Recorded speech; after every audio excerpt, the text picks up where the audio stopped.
दो जो कानून हैं, constitutional amendment 129 constitutional amendment act और the bill to further amend government of union territories act 63, national capital territories 91, Jammu Kashmir reorganisation act 2019, ये दोनों कानून संविधान और नागरिकों के वोट देने के जो उनकी संवैधानिक अधिकार है उस पर आक्रमण है और इसका हम पुरजोर विरोध करते हैं। विरोध का आधार ये है कि इस सबसे पहले 82(5) में चुनाव आयोग को जो यहाँ पे ताकत दी गई है कि चुनाव आयोग आज राष्ट्रपति को अपना एक निर्णय दे सकते हैं कि कब निर्वाचन हो सकता है।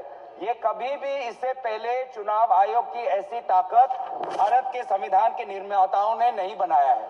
चुनाव आयोग की क्या सीमाएं हैं वो आर्टिकल 324 में है, जहां पर इलेक्शन कमीशन को बस कैसे सुपरवाइज करना चाहिए, कंट्रोल करना चाहिए, इलेक्शन रोल कैसे बनाना चाहिए, वहीं तक ही चुनाव आयोग की क्षमताओं का सीमा बनाया है।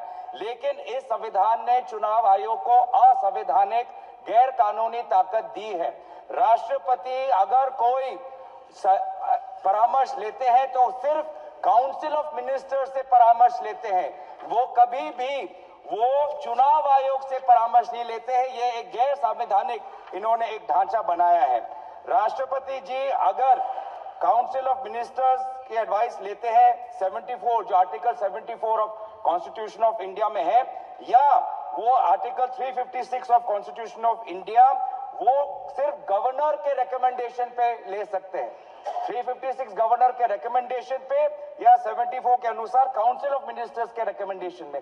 ये पहली बार ये एक ऐसा कानून लाए हैं कि राष्ट्रपति अब चुनाव आयोग के भी रिकमेंडेशन पर एक निर्णय ले सकते हैं। ये पूरी तरीके से इसका विरोध करते हैं।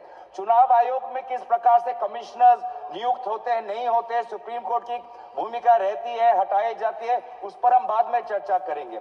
दूसरी बात यह है कि संविधान के बेसिक स्ट्रक्चर में एग्जीक्यूटिव, लेजिस्लेटिव और जुडिशरी के बीच में संतुलन हो, उसका भी विवरण है।